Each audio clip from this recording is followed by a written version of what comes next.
Last time I visited with you, we were talking about our carrying bombs from Hunters Point to Tinian Island. And on the way, a little incident happened.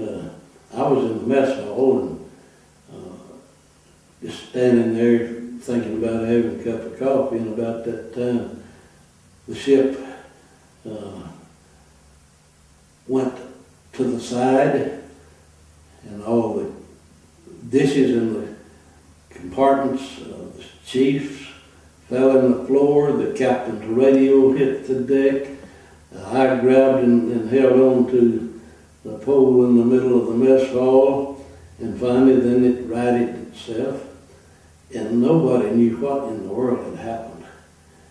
And later on, when I went up on the bridge, my next to watch, they had told the captain, the officer of the day, officer of the deck, told the captain we hit a rough wave. And I found out what really happened was that we'd taken on a young boot sailor, and he was put on the helm, and he didn't know how to steer. And whenever you're traveling 32 knots, you just barely do put a few degree rudder or two, and he gave it about a 5-degree rudder and nearly swamped that thing, took on water on the side, but nearly turned it over. But I imagine the captain probably guessed that it wasn't a rough wave, but he didn't. There wasn't any fallout about it. But anyway, after we delivered the box to Tinian, we went back to Guam, which was just a few miles, and took on supplies. Stayed there about a day and a night, and then we were told to go back to the Philippine Islands. That's where all of our Navy vessels were preparing for the invasion of Japan. And we were supposed to go and join the battleship USS Idaho. And the captain asked for an escort. An escort on a large ship like ours was necessary because we had no sonar.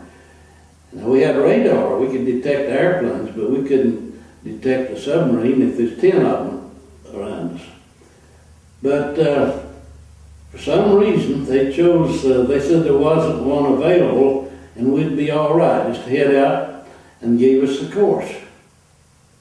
Well, by ourselves, we headed out, doing about 17 knots.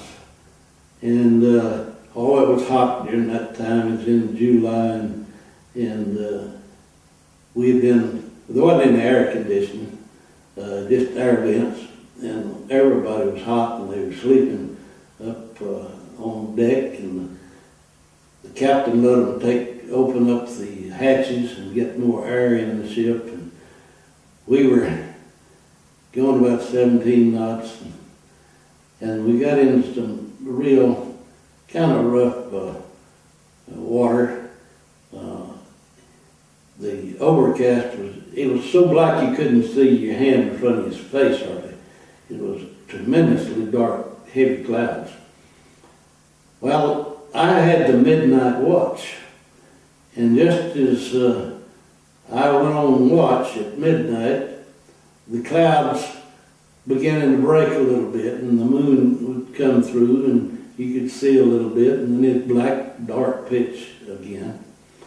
And the captain had retired, and he slept that night in a little cubicle on the bridge where it had a bunk. And he retired and told the officer of the deck if there was any change in weather or anything, what to arouse him. Well, the officer of the deck, he didn't think much about the scattered moon coming through. We were traveling around 17 knots, and we weren't zigzagging. Now, we had been zigzagging before dark, because a zigzag pattern is when you go a few hundred yards one way, and then you go few hundred yards the next, kind of zigzag along, and they thought that it would deter submarines.